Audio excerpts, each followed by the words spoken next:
Selamat malam para pendengar setia YouTubers Indonesia. Kembali lagi bersama saya di Creepypasta. Ya, malam ini saya membawain satu topik, tapi mungkin bakal nyambung ke topik yang lainnya. Jadi, karena saya menemukan satu contoh yang mungkin berhubungan dengan topik utamanya, jadi saya harus jelasin topik itu juga. Nah, seperti yang udah kita baca di berbagai tempat tentang Creepypasta, ada banyak banget cara main gitu ya. Seperti misalnya saya ngejelasin kemarin tentang cali-cali dan yang semacamnya itu. Sekarang saya mau cerita lagi tentang satu cara bermain lagi yang mungkin sekarang nggak terlalu banyak disebut, tapi sempat dia jadi hit di tahun berapa ya, saya agak lupa. Pokoknya ada aja gitu.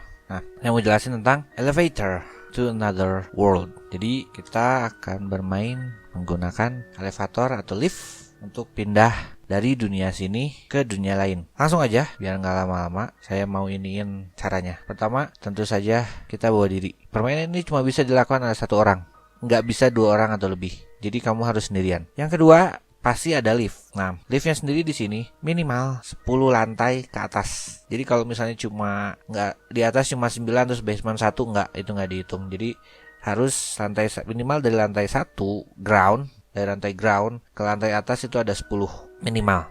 Nah, caranya pertama, masuk ke bangunan itu, langsung masuk ke elevator dari lantai pertama sendirian. Gak boleh ada orang lain yang ikutan masuk barengan. Jadi kamu beneran harus sendiri ketika main itu. Dan harus sendiri terus sampai langkah terakhir. Jadi kalau misalnya baru tengah-tengah ada satu orang yang masuk aja tiba-tiba gitu ya, gagalan itu harus diulang. Nah, masuk dari lantai 1. Setelah kita masuk, tekan angka 4. Jadi maksudnya kita naik ke lantai 4. Elevatornya bakal naik ke lantai 4. Ketika naik ke lantai 4, langsung tekan angka 2. Berarti kita turun ke lantai 2. Ingat jangan sampai ada yang keluar, dan kita juga nggak boleh keluar. Karena keluar berarti kita batal gitu ininya. Keluar batal, dan ada orang masuk pun batal.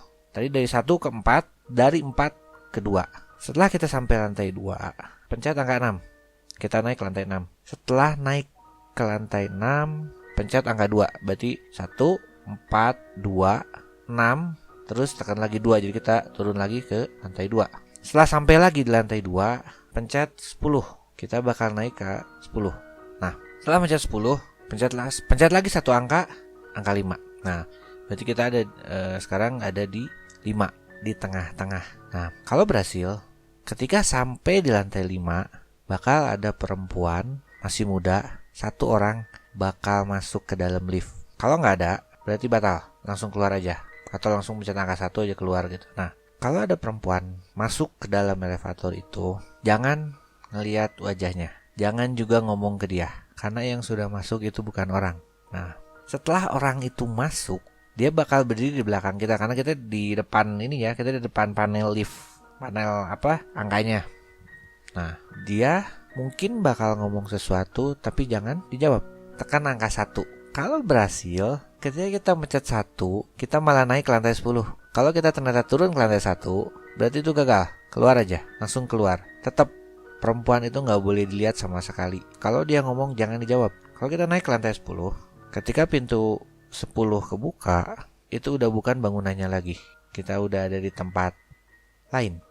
Nah, jadi setelah pintu kebuka di lantai 10, kamu boleh keluar. Nah, kalau kamu ngedengar suara di belakang, mau itu perempuan, mau itu siapapun, terus dia bilang misalnya, mau kemana? Kenapa kamu keluar dari lift misalnya gitu ya, atau pertanyaan yang gitu. Jangan, sekali lagi jangan pernah ngelihat dia, jangan ngejawab ya. Nah, cuma satu tanda bahwa kita itu udah benar-benar sampai di dunia lain gitu ya. Jadi tandanya adalah orang yang ada di situ tuh cuma ada kamu doang, nggak ada orang lain. Bisa aja dia kelihatan misalnya kita tiba-tiba ada di mana gitu, di tempat yang kita kenal. Tapi bisa juga kita masih ada di bangunan itu. Tapi ketika kita keluar, terus kita jalan-jalan, kamu nggak nemu satu orang pun lagi. Kalau kamu udah seperti itu, berarti kamu udah nggak ada di bumi, kasarnya gitu. Atau seolah-olah kita udah pindah dimensi ke tempat ke mana gitu. Misalnya kita udah keluar, terus kita jalan-jalan entah kemana gitu ya, misalnya gitu. Terus kita mau pulang. Nah, kalau kita mau beneran pulang, ya pastilah mau pulang, masa enggak gitu. Nah, ada beberapa hal yang harus diingat. Di sini kalau di tulisannya dibilang begini. Kamu harus menggunakan elevator yang sama. Jadi, bisa aja ketika kamu pulang, kamu diilusikan ada banyak elevator tiba-tiba. Tapi yang benar cuma satu. Seperti apa? Dia benar-benar seperti elevator pas kita naik. Jadi kita harus tahu interior apa elevatornya seperti apa, lantainya misalnya, atau panel angkanya, atau pokoknya sekitar itu kita harus benar-benar hafal. Nah, yang benar cuma satu. Karena bisa aja ketika kita mau pulang kita mau disesatkan dengan elevator yang salah. Kalau elevatornya salah, kita tidak akan bisa keluar. Anggap kita udah berhasil masuk ke elevator yang sama gitu ya. Kita berhasil masuk atau kita udah yakin ini elevator yang benar. Nah, apa yang harus kita lakukan? Kita harus melakukan lagi ini yang pertama. Jadi pencet lagi angka 4, terus ke lantai 2, dari lantai 2 ke lantai 6, dari lantai 6 ke lantai 2 lagi, terus ke 10 lagi, terus ke 5. Kembali ke tengah-tengah ke 5. Nah, udah sampai angka 5. Jadi ketika sampai angka 5 ini, si angka 5 ini seperti gerbangnya. Kan tadi kita bilang gitu, ketika 5 ada cewek yang masuk ke lift. Nah, terus kita pencet angka 1. Tapi kitanya malah naik ke 10. Nah, itu kalau kita naik ke 10 kan berarti kita udah pindah dunia. Nah, kembali lagi setelah kita melakukan yang sama, kita kembali ke lantai 5. Nah, kita udah kembali ke lantai 5 lagi. Kembali pencet angka 1. Kalau ternyata dia naik lagi, berarti kita belum keluar. Kita harus mencet angka lain. Misalkan dari 5 kan kita harus ke 6, 7, 8. Terus kita coba nge-interrupt kita nahan gerakannya biar nggak kembali ke lantai 10. Misalnya kita pencet 6 aja gitu. Tak, jadi dia ke force buat berhenti di 6, nggak jadi ke 10. Nah, kalau misalnya ternyata dia naik, kalau ternyata dia turun, itu udah berarti kita udah selamat, kita udah kembali pulang. Nah, kita misalnya maksa buat berhenti di 6 misalnya, tiba-tiba di 6 kebuka gitu. Kasarnya kita berhasil nahan biar nggak kembali ke sana. Tapi bukan berarti kita 100% aman. Jadi kita cuma benar-benar aman kalau turunnya ke lantai 1. Tapi kalau ternyata misalnya kita nge-interrupt di 6, kembali kita harus jeli, kita harus ngelihat sekitar. Ya, kalau ada satu hal aja yang nggak sama, satu hal aja meskipun hal yang kecil nggak sama dengan apa yang seharusnya, jangan keluar.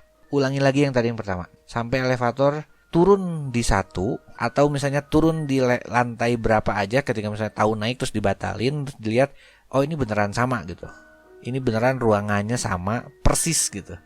Misalnya kalau misalnya kita di hotel ya, ada hotel 10 lantai gitu. Terus kamu hafal di lantai 16 ini ada vas bunga, terus ternyata di sini vasnya nggak ada gitu. Berarti itu bukan dunia kita gitu. Jangan keluar, kembali ulangi lagi yang tadi. Kembali ingat, ini yang di belakang jangan sampai dijawab, jangan sampai kelihatan. Mau kamu frustasi, mau kamu apa, nggak boleh. Jangan pernah ngejawab dia sama sekali. Kalau misalnya kita nggak mau keluar gimana? Misalnya kita udah berhasil nyampe ke lantai 10, terus ngelihat, oh begini, tapi kita nggak mau keluar misalnya. Udahlah, mau pulang aja gitu. Tekan angka 1 aja langsung. Kalau dia nggak mau turun, tekan angka 1 aja terus. Jadi kalau kita belum keluar, kasarnya kita masih ada di gerbang. Jadi kita masih bisa pulang dengan cukup nekan angka 1 udah aja. Turun, nanti liftnya bakal turun ke lantai 1, langsung keluar. Di sini ada lagi catatan tambahan. Ada beberapa yang bilang electronic device kayak misalnya HP, kamera, player ya, kayak misalnya iPad dan semacamnya itu katanya nggak jalan. Tapi ada juga yang bilang jalan. Terus catatan selanjutnya, mungkin ketika pulang bakal terasa lebih sulit. Nah, itu karena kamu bisa kerasa kayak pusing, atau misalnya lupa yang mana ini elevatornya gitu, atau misalnya elevatornya kelihatan tapi ketika jalan kok kayak nggak nyampe gitu. Yang penting tetap berusaha biar sadar, jangan sampai kehilangan fokus, karena kehilangan fokus bisa bahaya. Di sini katanya kalau misalnya kita tiba-tiba pingsan di tengah-tengah, mau itu di lift atau mau itu kita keluar, misalnya pingsan atau misalnya kecapean atau pokoknya sesuatu yang bisa dibilang kehilangan kesadaran, kita bisa aja bangun di area dekat rumah atau misalnya masih di hotel itu juga. Jadi kita bisa bangun di mana aja tiba-tiba. Jadi seolah-olah ketika itu kita pindah atau ada yang mindahin. Tapi kita harus ngelihat juga kalau ada yang aneh, satu aja dari hal itu, dari tempat kita bangun itu, yang harus dilakukan cuma satu, cari elevatornya. Berarti ketika kita bangun itu, kita nggak pulang. Catatan selanjutnya, masalah perempuan yang ada di lantai kelima. Kalau ternyata kita ngejawab atau ngelihat dia, di sini tulisnya dia mungkin akan memutuskan untuk ngebawa kamu buat dirinya sendiri katanya. Nah di sini bahasa tulisannya bilang she may decide to keep you for her own. Jadi di keep, jadi seolah-olah kita jadi punya dia gitu. Jadi kasarnya kalau gitu kita kayak udah diculik aja gitu, dan mungkin nggak akan bisa pulang. Ya, jadi itu elevator ritual gitu. Pertanyaan selanjutnya, kenapa saya tiba-tiba bawain tentang elevator ritual? Soalnya saya biasanya nggak pernah bawain tentang yang seperti ini. Saya biasanya kalau kayak misalnya minggu kemarin cari-cari saya bilang jangan mainin gitu. Tapi yang ini kenapa saya ngejelasin macem-macem gitu. Nah, jadi sebelum saya nyari tentang elevator ritual ini, nah ini sekarang kita ini ya mau ke topik kedua. Ada alasannya kenapa saya ngebawa topik pertama. Ketika saya nyari topik tentang creepypasta yang buat sekarang ini, saya ketemu satu video. Pertama satu video dulu, terus yang akhirnya ngebawa saya ke satu buah kasus yang belum kejawab sampai sekarang katanya. Jadi maksudnya ada kematian satu orang yang bisa dibilang aneh banget. Kenapa? Ngelihat evidence yang ada di TKP ya tentang Elisa Lam. Dia lahir 30 April 1991, terus hilang pada tanggal 31 Januari 2013. Akhirnya 19 hari kemudian badannya dia ditemukan di water tank. Jadi tahu toran yang buat nyimpan air itu, nah dia ditemukan di dalam situ. Setelah diotopsi, penyebab kematiannya itu bukan dibunuh, tapi tenggelam, drowning, tenggelam. Jadi bukan dibunuh terus badannya dimasukin ke situ, tapi dia dalam keadaan hidup nyemplung atau dicemplungin atau apa gitu. Nah, yang jadi masalah adalah sebelum saya nemu ini, video yang nongol sekarang di sini, nah itu video katanya adalah tanggal 31 saat dia hilang. Jadi kita analisis dulu sedikit videonya. Pertama, ketika dia masuk ke dalam elevator itu, dia kelihatan mencet beberapa tombol di ini. Jadi ketika masuk dia langsung mencet tuk tuk tuk tuk tuk gitu. Jadi bukan seseorang yang berniat, maksudnya tidak bertujuan untuk ke satu lantai gitu, tapi langsung tuk tuk tuk tuk tuk gitu, mencet aja. Terus ketika sudah mencet itu, si pintu tidak ketutup. Setelah pintu nggak ketutup itu, dia tiba-tiba ngelongok keluar, lihat kiri kanan. Ngelongoknya nggak kayak orang ngelongok ngelihat gitu, tapi apa? Dia ujung kakinya di dalam, terus dia ngelangkah lebar, terus ngelihat miring gitu. Jadi kepalanya itu posisinya rendah ketika ini tuh. Jadi seolah-olah ketika dia ngelirik jangan sampai ada orang lihat gitu.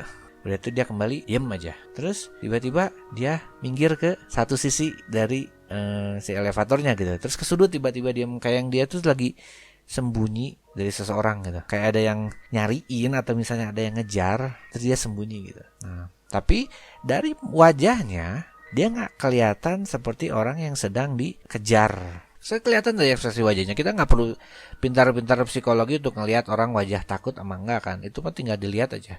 Wajahnya malah menunjukkan biasa. Malah ini sebenarnya agak buram sih. Tapi kalau nggak salah saya ngeliat kok dia kayak agak senyum gitu. Jadi kayak seperti ya kondisi biasa aja, orang biasa gitu. Nah, cuman gerak-geriknya itu yang menunjukkan bahwa dia seperti diikuti atau dia seperti sembunyi dari seseorang gitu. Setelah itu kembali dia ngelongok lagi.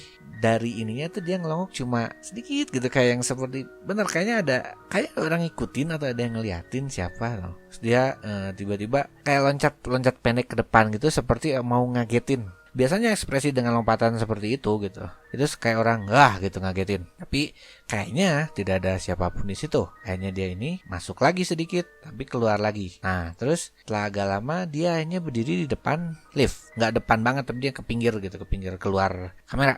Terus akhirnya diem lagi agak berapa lama di luar. Nah, tiba-tiba dia ngelambai. Kalau ngelambai, nah, tadi kan seperti yang gerak-gerik sebelumnya dia bilang kayak yang kejar-kejar sama seorang, tapi tiba-tiba dia keluar terus tiba-tiba ngelambai aja. Nggak lama dia masuk lagi Dan masuk ini seperti orang yang linglung. Terus dia mencetin lagi tombol di elevator. Tapi kembali elevator nggak nutup loh. Elevator sama sekali nggak nutup. Jadi sampai menit segini, di sini 1 menit 40-an kalau nggak salah ya di situ tuh. Dia mencet dan elevator nggak jalan-jalan. Tapi kelihatan si elevator itu maksudnya dia beneran mencet. Soalnya apa? Lampunya nyala. Lampu elevator itu nyala. Udah mencet-mencet, dia keluar lagi, terus kembali.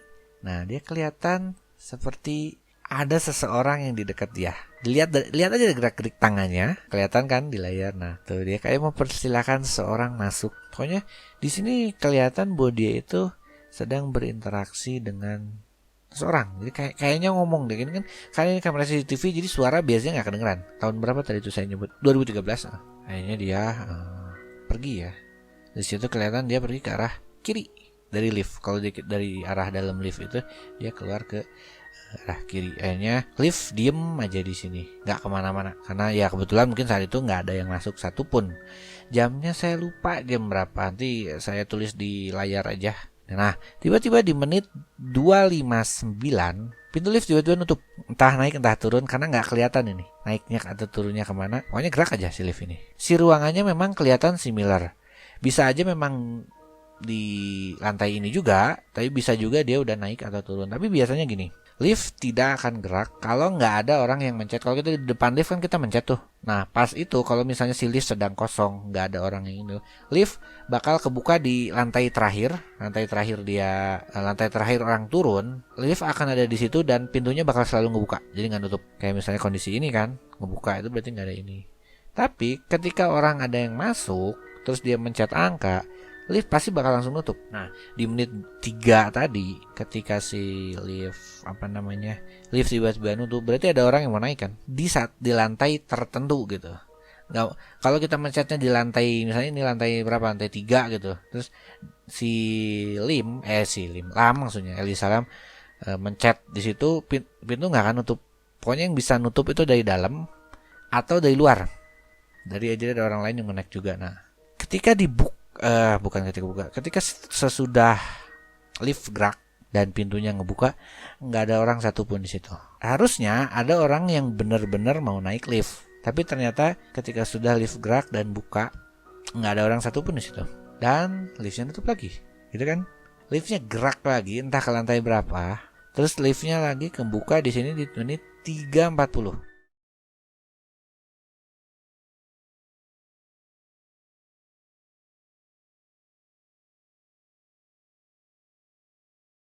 Ya kalau ada satu hal aja yang nggak sama, satu hal aja meskipun hal yang kecil nggak sama dengan apa yang seharusnya, jangan keluar. Ulangi lagi yang tadi yang pertama. Nah, jadi ini plot twistnya. Gimana kalau ternyata Elisa Lim sedang melakukan ritual elevator dan dia terjebak di situ.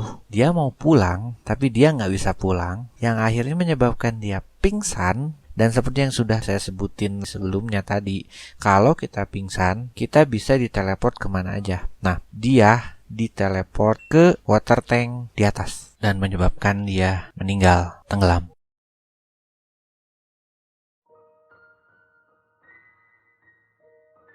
Pasti kelihatan ada yang beda ketika pintunya ngebuka di 3:40. Yah, itunya beda backgroundnya. Jadi kelihatan kayak ada tiang 2 ini. Entah tiang atau pokoknya itu, dan di belakangnya asalnya hitam jadi merah. Entah itu karpet, mungkin karpet ya. Biasanya sama. Apakah dia melakukan ritual itu terus tiba-tiba hilang? Itu dia bukan hilang. Tiba-tiba dia pingsan di tengah-tengah. Jadi rekaman CCTV ini jangan-jangan merekam ketika dia bermain dan si elevator berhasil pindah ke dunia lain. Tapi ini masih jalan CCTV dan tidak sadar. Jadi ketika si Elisa Lam masuk itu sebenarnya si Elisa Lam mau pulang, tapi dalam tanda kutip dia kayak gagal pulang. Karena apa? Dia merasakan pusing itu. Pusing terus mulai ada halusinasi, terus ada sesuatu yang aneh itu. Akhirnya menyebabkan dia tidak bisa pulang. Nah, sesuai apa yang ditulis di sini tentang elevator ritual, kalau misalnya kita pingsan atau ini, kita bisa diteleport di mana aja, gitu kan? Kalau jadi teleport di mana aja, jangan-jangan dia nggak sengaja keteleport di dalam tank dan akhirnya dia mati di situ karena dia nggak bisa ngebuka si tanknya. Akhirnya dia meninggal karena tenggelam. Terus mungkin bisa aja, siapa tahu ini di elevator terus dianya tiba-tiba mau bunuh diri naik aja lewat tangga. Investigasi seperti itu sudah dilakukan. Jadi gini, desain hotelnya, ini ada gambar desain hotelnya. Nah, ada desain juga tangga di tiap ininya gitu ya. Nah, jadi secara umum orang biasa bakal naik lift, nggak akan naik tangga. Ya tahulah capek naik tangga gitu. Nah, di hotel ini, nama hotelnya Hotel Cecil. Kalau pakai bahasa Indonesia bacanya Cecil ya. Dia lagi di situ. Desain hotelnya ini ada di gambar nongol. Nah, si tangga yang ada hanyalah tangga darurat. Setelah ditanyain ke petugas di sana, kalau misalnya ada satu orang yang lewat tangga situ, alarm bakal bunyi. Sedangkan pada saat dia hilang, itu tidak ada satupun alarm yang bunyi. Berarti tidak ada satupun orang yang lewat ke tangga gitu. Jadi satu-satunya cara Ellie Salam buat naik ke lantai paling atas itu cuma lewat tangga. Dan video terakhir Ellie Salam kelihatan ada di elevator cuma itu. Dan dia nggak naik sampai atas, dia masuk dan keluar lagi. Terus kalau misalnya memang terjadi seperti itu, terus dia harus mulai di lantai 1 kan. Terus kenapa nggak ini gitu? Kok nggak kelihatan dia kayak naik di lantai 1 terus naik turun. Kan harus melakukan seperti itu dulu. Urutan lantai itu kan awalnya itunya dulu. Kenapa itunya tidak ada? Ketika kita lihat itu nggak ada di situ. Nah, ada satu lagi yang saya temukan di situ. Jadi rekaman CCTV ini dipublish sama LAPD atau Los Angeles Police Department dan videonya sebenarnya hilang 1 menit. Jadi ada 1 menit dari video itu yang hilang. Kenapa itu harus dihilangin? Itu kan kasarnya itu tuh bukti. Ini bukti penting, bukti terakhir buat si korban itu. Bukti terakhir korban hidup gitu. Biasanya itu nggak ada yang dipotong sama sekali. Tapi di video ini LAPD ngehilangin 1 menit. Kenapa 1 menit itu hilang? Dan apa yang terjadi di 1 menit itu nggak tahu. Tapi kalau misalnya di 1 menit awal itu dia melakukan elevator ritual itu sampai berhasil, dia misalnya berhasil masuk ke dunia lain, berarti LAPD udah nyembunyiin fakta sebenarnya Ellie Salam bukan meninggal gara-gara dibunuh. Karena ada teori yang bilang bahwa dia dibunuh, ada teori yang dibilang dia dibunuh Illuminati, dan ada juga teori yang ini yang lagi saya iniin bahwa dia sebenarnya melakukan ritual elevator dan dia mati di situ. Yang mana yang benar saya nggak tahu, tapi yang jelas itulah ininya gitu. Semua link source sama gambar saya taruh di deskripsi. Kalau ada yang kurang komen aja ini kenapa yang gambar ininya nggak ada gitu ya, nanti saya masukin gitu. Oke ya, gitu aja untuk elevator ritual. Dan mungkin ada hubungannya dengan kematian Ellie Salam ini secara gaib. Kita ketemu lagi di episode selanjutnya dari Creepypasta. Makasih udah nonton. Silahkan di like jika suka, silahkan di komen, atau misalnya ada yang punya pendapat sendiri atau mau request juga boleh. Tapi kembali saya bakal bawain yang lebih banyak orang gak tahu. Ya, selain di sub juga mau lagi. Kita akan ketemu nanti di episode selanjutnya dari Creepypasta. Selamat malam.